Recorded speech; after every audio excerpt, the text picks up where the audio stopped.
Olá para você que acompanha as redes sociais da Isto É, seja muito bem-vindo, seja muito bem-vinda. Este é o Isto É Entrevista. Eu sou o João Vitor Rivedilho e no episódio de hoje nós vamos falar sobre a situação no estado de Minas Gerais, o segundo maior colégio eleitoral do Brasil, e também sobre a disputa nas eleições de 2026. O nosso entrevistado de hoje não é nada mais nada menos que o governador do estado de Minas Gerais, Romeu Zema do Novo. Governador, muito obrigado por ter aceitado o nosso convite. Seja sempre muito bem-vindo ao Isto É Entrevista. Olá, João Vitor. Olá, quem está nos acompanhando. É um grande prazer estar aqui na Isto É Entrevista. Espero poder contribuir. Com certeza. Governador, eu queria começar perguntando para o senhor o seguinte: 8 anos de mandato, né? 7 anos e meio, o senhor vai ter que se licenciar por conta da pré-candidatura à presidência da República. Sim. Queria que o senhor fizesse uma análise, assim, desses 7 anos e meio de mandato, em relação a como está Minas Gerais hoje. João Vitor, lá eu posso te dizer que nós tiramos o Titanic do fundo do mar. No meu primeiro mês de governo, em Minas Gerais, eu tive, em janeiro de 19, uma manifestação com mais de 400 prefeitos reclamando que não estavam recebendo o ICMS, o IPVA, as verbas da saúde e da educação que eles têm direito, que é obrigação. O Estado tem obrigação de pagar os 853 municípios da mesma maneira que uma empresa tem obrigação de pagar os empregados. E lá em Minas o PT não pagava. Salário parcelado em 3 vezes, sem data. Ninguém sabia em Minas Gerais que dia o funcionário público do Estado ia receber o salário. 13º não quitado. E situações absurdas. 240 mil funcionários públicos, João Vitor, tiveram o seu nome sujo inscrito no SPC e Serasa, porque o governo do PT descontou o empréstimo consignado e não pagou os bancos. Isso em qualquer lugar é crime que dá cadeia. Lá em Minas não aconteceu nada. Muito provavelmente porque eles tinham lá alguém que acobertava todas essas falcatruas. E coube a mim e a minha equipe, João Vitor, consertar todos esses desarranjos do PT. Lembrando que o que eu fiz até hoje, ainda estou fazendo, é pagar dívida do PT. Nós já pagamos quase 30 bilhões de reais de dívida atrasada com os municípios, com o funcionário público, com o fornecedor, com o Tribunal de Justiça. Foram assaltar o Tribunal de Justiça também. Sacaram os depósitos judiciais lá do tribunal que nós estamos pagando parceladamente. E mesmo com toda essa dificuldade, João Vitor, as contas estão em dia. E na minha gestão nós já criamos mais de 1 milhão de empregos com carteira assinada. Isso é mais do que muitos países do mundo. E levamos para Minas Gerais mais de R$500 bilhão, com T, de investimentos privados. Hoje, a economia de Minas cresce mais do que a economia do Brasil. A participação de Minas no PIB só tem avançado. O mineiro aprova o meu governo, tanto é que eu fui reeleito em primeiro turno. Nós ainda temos grandes desafios, mas o trem lá não só está nos trilhos, como está prosperando. E eu vou entregar para o meu sucessor um estado que está funcionando redondinho e com grandes obras em andamento. E eu herdei um cemitério de obras inacabadas. Lá tinha obra abandonada, inacabada, vandalizada no estado todo. Tudo concluído. E vou entregar ainda um cemitério de obras em andamento e com recurso depositado para ser concluído. Obras específicas que já estão com recurso. Então, é uma situação muito diferente. Vou sair do governo de Minas ano que vem, depois de 7 anos, e com a consciência tranquila. Entrego um estado com as contas em dia, arrumado, organizado, estruturado e com projetos de longo prazo em andamento. E uma das suas promessas de campanha sempre foi, e uma das bandeiras do senhor sempre foram as privatizações, né?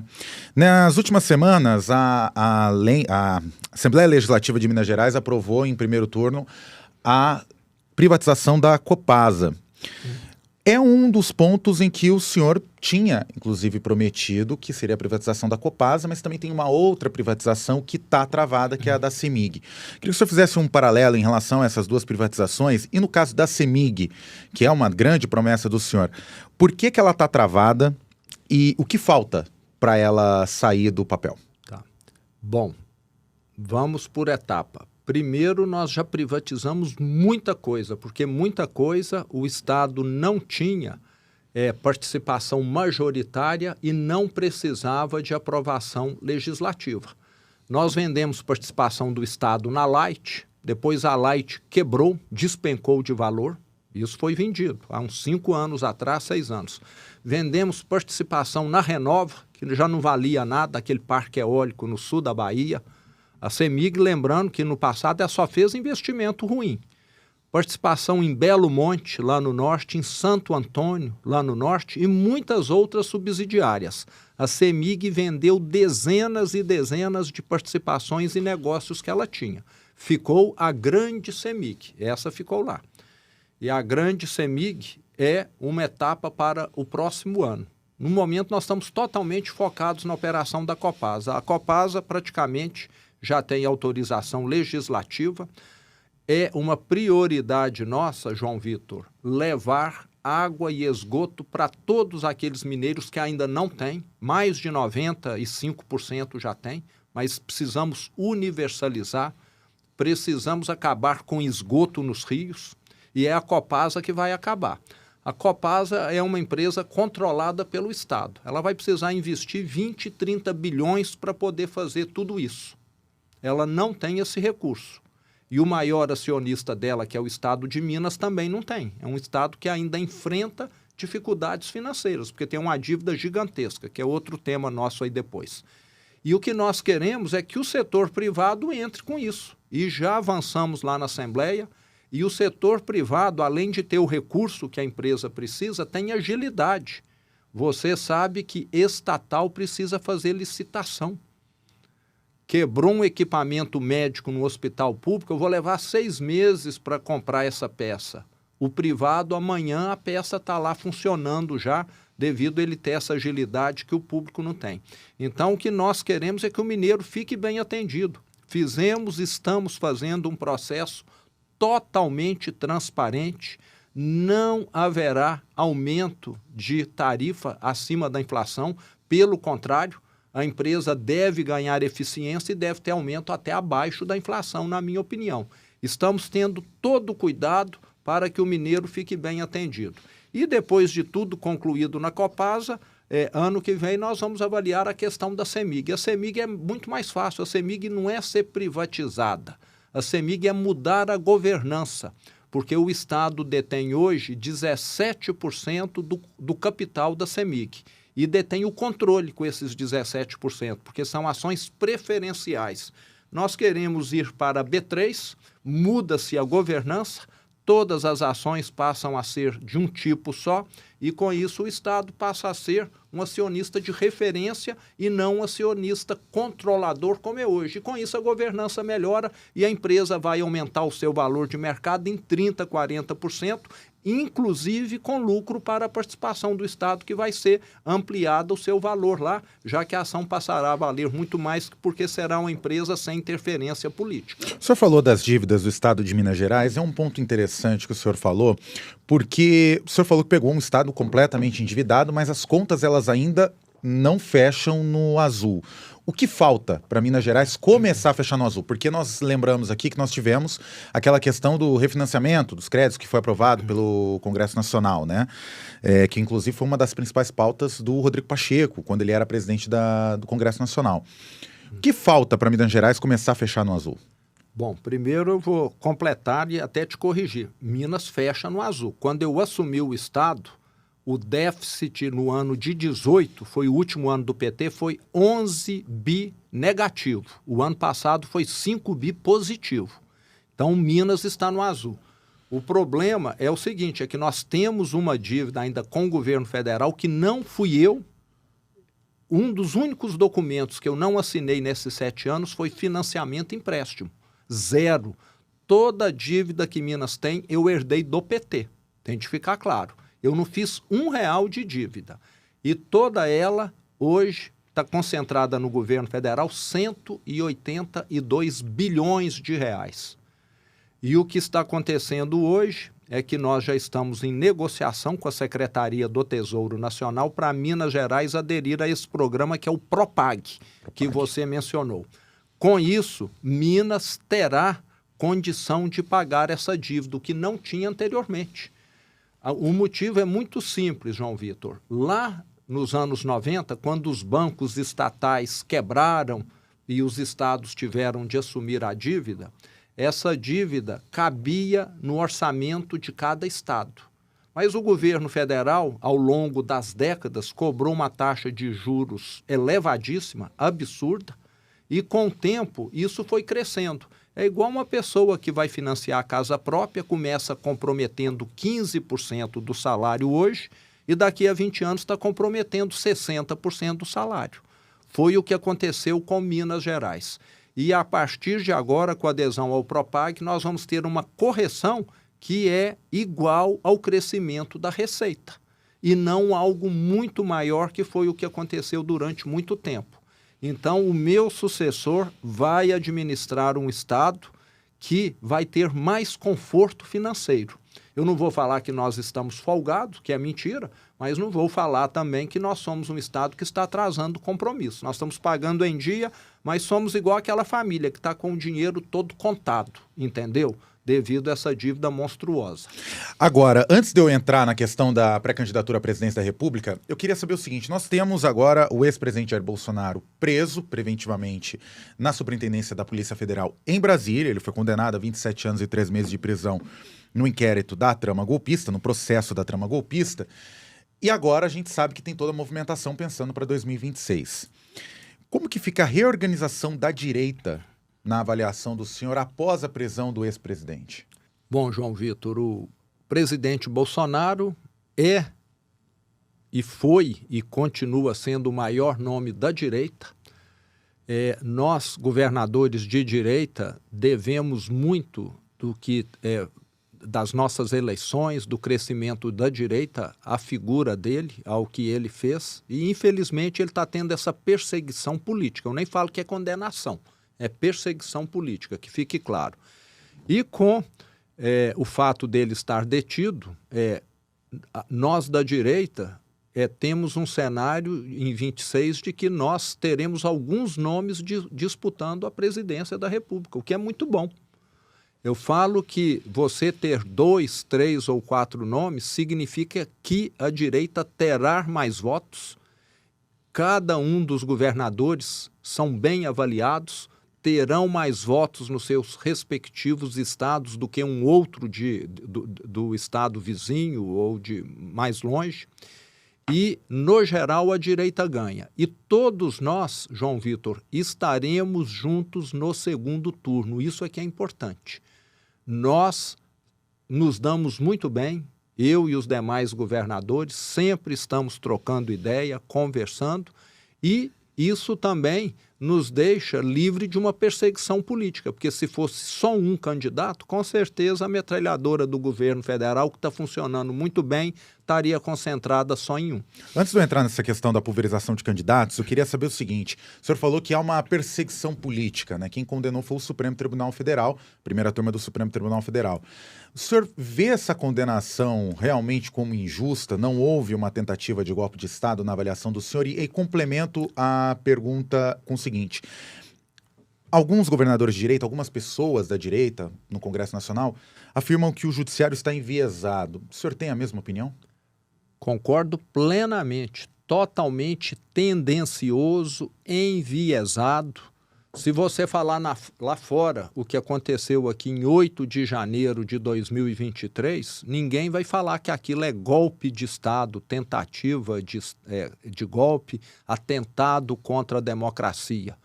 Quando isso acontece em qualquer outro país, ou as Forças Armadas estão envolvidas, ou tem milícias, manifestantes armados, confusão, mortes, violência.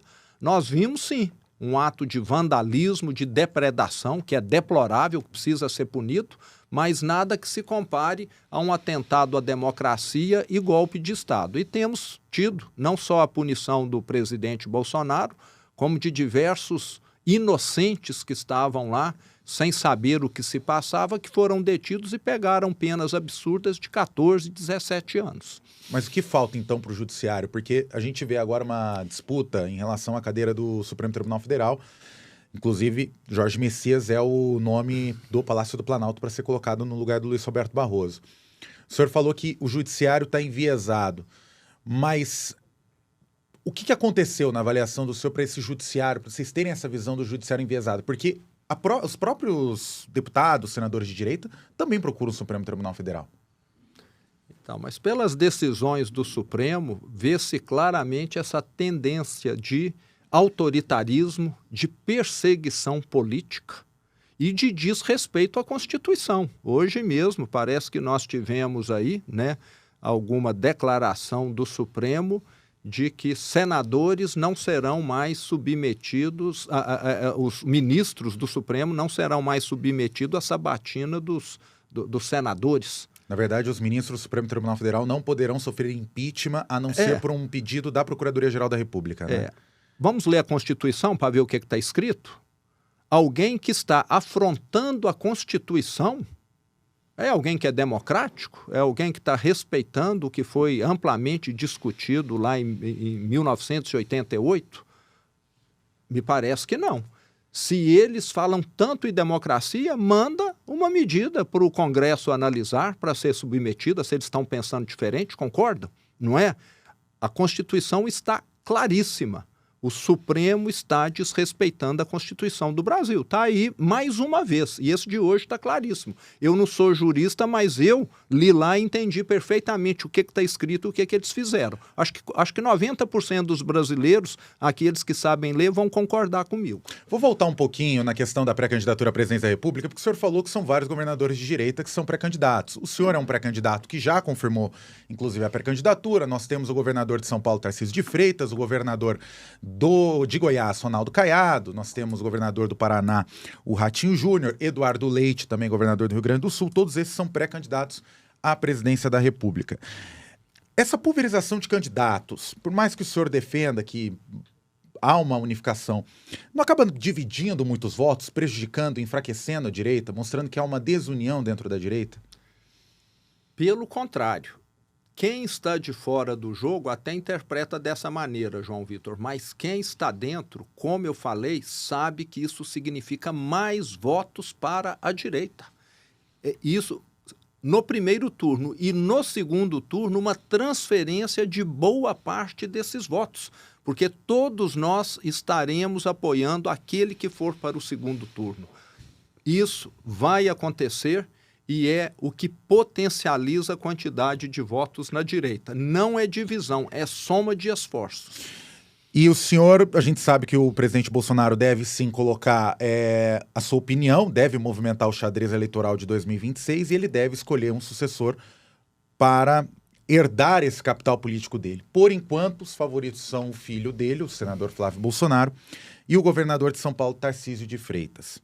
Se por um acaso o senhor não for o escolhido para herdar esse capital político do ex-presidente, o senhor vai manter a sua candidatura presidencial da mesma forma? Ou há uma possibilidade, por exemplo, do senhor concorrer ao Senado, por exemplo, que são 8 anos de mandato? João Vitor, eu não tenho perfil de parlamentar, de deputado, de senador, não é o que eu sei fazer na vida. Minha vida toda eu fui de colocar a mão na obra mesmo, de ser chão de fábrica, e eu vou continuar com a minha pré-candidatura e candidatura até o final, independente de quem vier a ser candidato. Já é uma definição minha e do Partido Novo.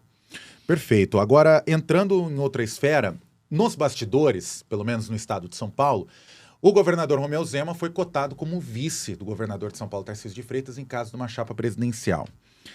Provavelmente o senhor já deve ter escutado essa possibilidade. O senhor aceitaria essa possibilidade de ser vice numa candidatura de Tarcísio com o apoio de Bolsonaro?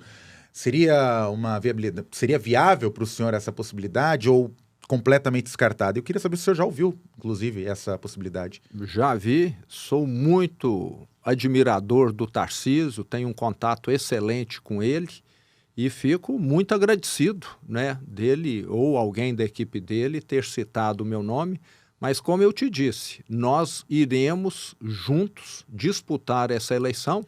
Tenho certeza que, se ele eleito ou eu eleito, um chamará o outro para ser ministro. Nós vamos estar juntos de todo jeito. Talvez não como presidente e vice, mas um presidente e o outro ministro. Inclusive, ele já foi. Ou seja, o senhor, então, se for eleito, chama o Tarcísio para ser ministro, o senhor acredita que ele vai te chamar também?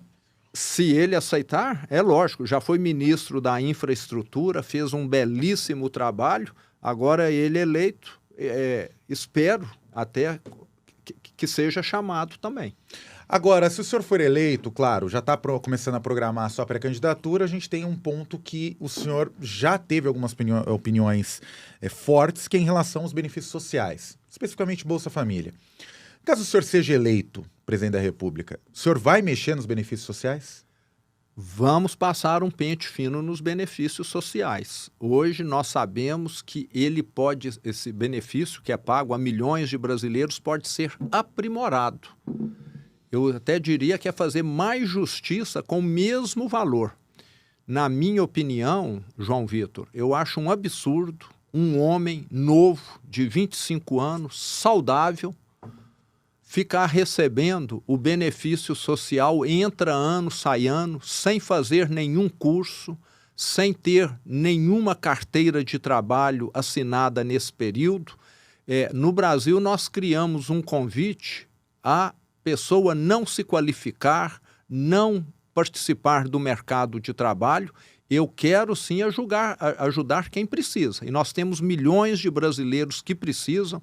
Na minha opinião, aquelas mulheres que têm filhos pequenos talvez até precisassem demais, mas aqueles homens que não têm responsabilidade em casa, etc., acabam que, na minha opinião, são um ônus. Eles vão, pelo menos, precisar mostrar: eu estou me qualificando, ou eu estou prestando aqui um serviço para a prefeitura da minha cidade. Ficar recebendo de graça, na minha opinião, é que não pode aqueles que são novos, que têm saúde, que não têm filhos. Agora, o senhor acredita que o Bolsa Família hoje é o principal problema do governo federal? Ou os benefícios sociais? Ou tem outros problemas que acabam prejudicando o andamento das finanças do país? Não, tem problemas muito maiores. O grande problema do Brasil hoje é a taxa de juros. E a taxa de juros sangra o Tesouro Nacional num valor que é o dobro ou mais dos benefícios sociais.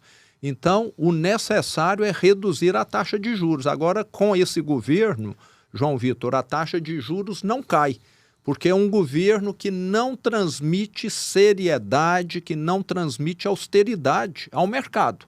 E lembrando que o mercado somos todos nós brasileiros. Todo dia nós compramos ou vendemos alguma coisa. Esse governo é um governo gastão, gasta muito com privilégio, com mordomia, com programas populistas.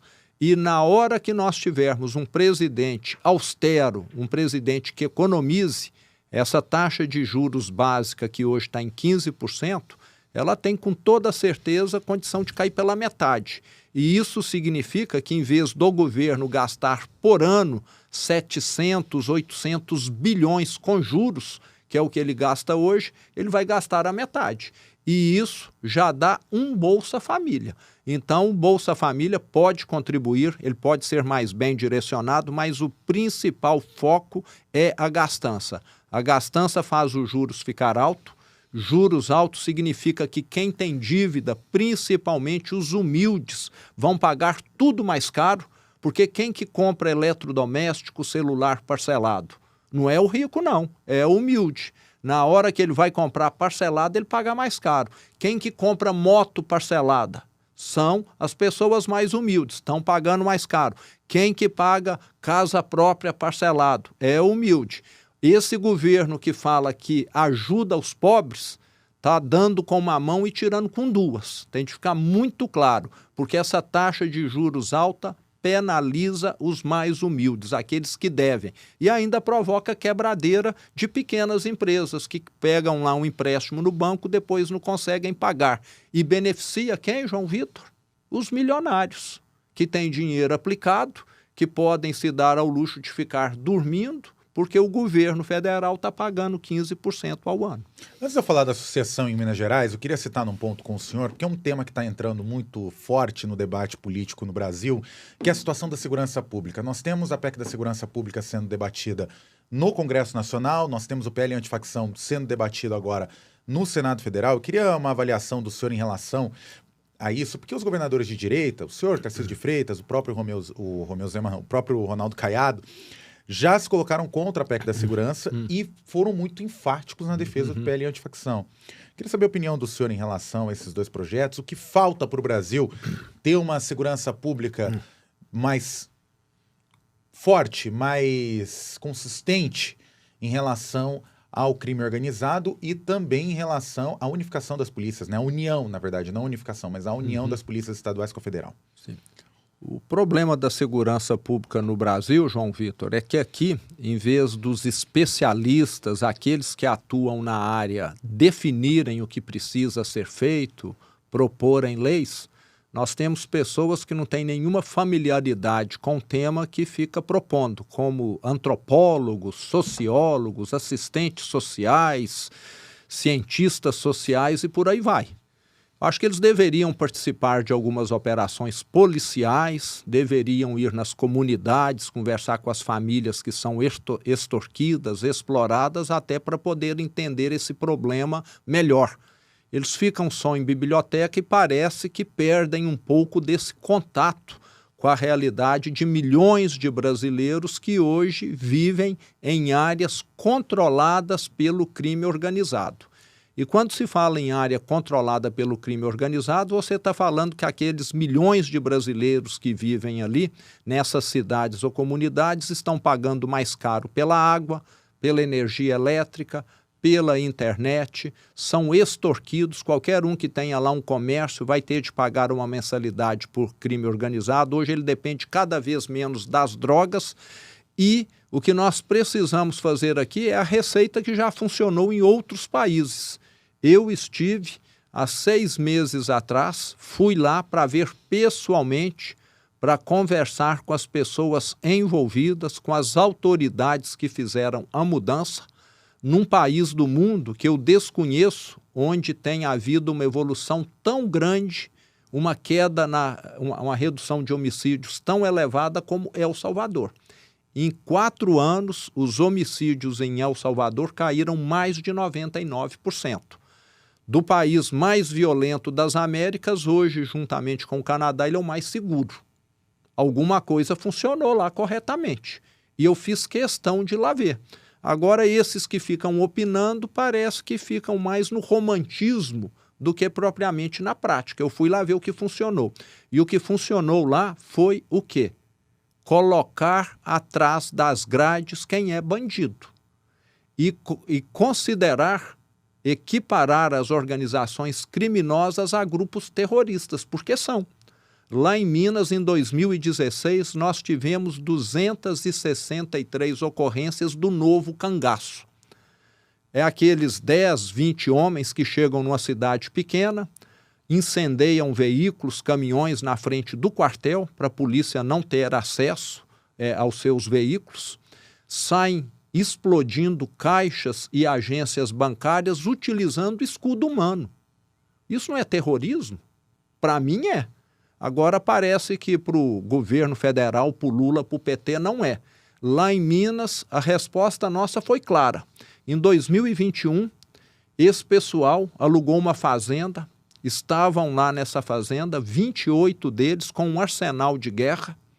A nossa polícia, juntamente com a Polícia Rodoviária Federal, percebeu essa movimentação, foram fazer uma abordagem e teve confronto. O resultado, João Vitor, 28 mortos por parte dos bandidos. Isso aconteceu em Varginha em 2021. E de lá para cá, Parece que os bandidos passaram a enxergar esse novo cangaço que atuar em Minas não é uma boa. Então, na hora que você dá a resposta adequada, na hora que você eleva o custo do crime, as pessoas ficam menos estimuladas a agir. E é o que o Brasil precisa fazer. Agora, o que nós temos aqui é essa saidinha, é essa visita íntima, é privilégio para criminoso. Eu acabaria com tudo isso. Criminoso, para mim, é ficar atrás das grades num presídio, numa penitenciária de segurança máxima, sem nenhum privilégio. E melhorar as leis. Eu tenho um caso lá em Belo Horizonte que o comandante da polícia me mostrou um prontuário de um criminoso lá. Ele tem já 88 ocorrências de furto e roubo de celular. Ele deve estar furtando mais um hoje e amanhã, na audiência de custódia, ele vai ser solto. É desse jeito que nós vamos acabar com o crime ou nós estamos sendo uma escola de crime aqui no Brasil? Governador, eu tenho mais um ponto para citar com o senhor, que é a situação da sucessão em Minas. O seu vice, o Matheus, se filiou ao PSD e quer ser o candidato, seu sucessor. Ele, na avaliação do senhor, é a melhor opção frente a outros nomes, como, por exemplo, o senador Cleitinho, que nas pesquisas tem liderado, por enquanto, as pesquisas de opinião? O senhor acredita que o Matheus, uma pessoa que vem do Centrão, pode ser esse nome? Bom, o Matheus, desde que eu o conheço, tem aí 8 anos, ele está no Novo, agora foi para o PSD, nós fizemos esse arranjo Novo PSD lá em Minas, e ele tem sido, João Vitor, o meu braço direito, a pessoa que mais tem colaborado na minha gestão para esses avanços de Minas Gerais que eu falei aqui no início da nossa conversa. Uma pessoa brilhante, se você não teve a oportunidade de entrevistá-lo, o faça. Professor universitário, especializado na área de direito societário, dava aula na Fundação Dom Cabral, que é uma das instituições mais conceituadas do Brasil, e ele vai ter o meu apoio. E vai ter porque eu conheço o trabalho dele. Agora, sabemos que qualquer um pode disputar. O Cleitinho é um senador bom, é um senador popular, mas, na minha opinião, ele tem muito mais um perfil de parlamentar do que de executivo. Mas todos têm direito de participar. Sei que aquele que disputou comigo lá em 2022, o ex-prefeito de Belo Horizonte, vai vir também, mas é uma pessoa desagregadora que, com certeza, vai ter um espaço limitado, na minha opinião, por ter esse perfil aí. Mas democracia é isso, está aberto para todos, mas o meu apoio e a minha fé é num sucessor como o Matheus Simões. Agora, ele saiu do Novo e foi para o PSD. Muito se discute dentro do Novo que o Novo ele era um partido independente para um partido muito mais ligado ao setor empresarial, só que agora está tendo um viés mais bolsonarista, né? A gente vê na Câmara dos Deputados, por exemplo, o Marcel Van Hatten, que é o líder do partido na casa, defendendo, por exemplo, a anistia, defendendo o senhor mesmo que defendeu o ex-presidente Jair Bolsonaro. O Novo ele deixou de ser um partido independente de direita para ser um partido mais ligado ao bolsonarismo? Eu te diria que as propostas do Novo, João Vitor, coincidem, batem muito com aquela das direitas. E o bolsonarismo é claramente de direita. Nós não incentivamos ninguém a ter arma, mas achamos que é um direito do cidadão que quer andar protegido, armado, tê-la. Nós acreditamos no conservadorismo, que a família é um valor muito grande. Qualquer um pode ter a sua opção sexual, mas não deve ficar tentando influenciar os outros. Então, nós temos muito em comum e acho até que por isso que temos caminhado bem próximos. Agora, para a gente encerrar, governador, a CPMI do INSS está um debate para a possibilidade de um requerimento de convocação ao nome do senhor ser convocado nos próximos dias por relações com a sua empresa, da sua família, a Zema Financeira. Queria saber do senhor em relação a essa possibilidade de convocação, o que o senhor tem a dizer em relação a essas suspeitas que a CPMI está investigando? Bom, como eles não acham nada, né, no meu governo de errado, já tentaram de tudo, né, eles começam a fuçar em tudo, né? Inclusive, no início desse ano, teve uma grande fiscalização do Ministério do Trabalho na empresa que eu administrei no passado, que sou sócio, a procura de mão de obra escrava. Uma empresa que já tem mais de 100 anos nunca tinha tido uma fiscalização como a que teve. Chegaram lá para causar constrangimento, com viaturas, uma empresa que sempre mandou todos os dados, que sempre esteve aberta à fiscalização, acho que foram lá querendo mostrar alguma coisa que não encontraram. E acho que agora estão fazendo do mesmo jeito, não vão encontrar nada. Nós temos no Brasil, pelo que eu sei, centenas de bancos e financeiros. O que nós fazemos é o que todas as outras sejam. E até em nome de isonomia que fiscalize todos também. O que nós fazemos lá é seguindo, somos fiscalizados pelo Banco Central, temos as nossas demonstrações financeiras auditadas, está lá aberto para quem quiser. Estão pegando, porque nós fazemos consignado, como se estivéssemos fazendo errado. Está lá para quem quiser ver. Então não tem o que temer aí. Perseguição política. Eles não gostam de quem governa bem, porque representa ameaça para eles. Então, é mais uma vez, o Ministério do Trabalho foi lá e agora estão com essa questão da CPMI aí. Mas se o senhor for convocado ou for convidado, o senhor vai? Se tiver de ir, irei. E vou mostrar o que está lá. Agora, vale lembrar o seguinte, eu sou acionista minoritário dessa empresa e nunca fui administrador. Se você tem uma ação da Petrobras e amanhã a Petrobras é questionada de alguma coisa, você tem algo a ver? Hein? Você é administrador dela? Você é acionista. Eu sou acionista lá, nunca administrei.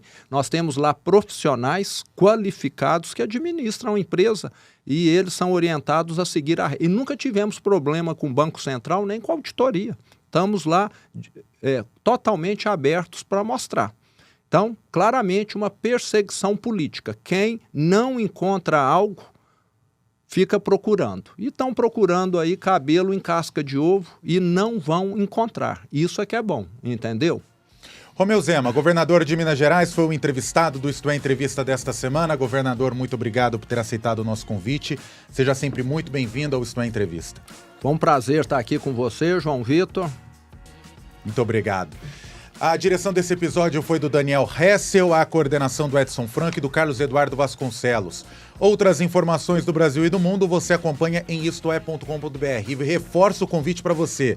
A revista Isto É está de volta em formato digital. Você pode acessar o nosso site e ter acesso a todas as edições no istoé.com.br. Eu espero você no próximo episódio do Isto É Entrevista. Até lá!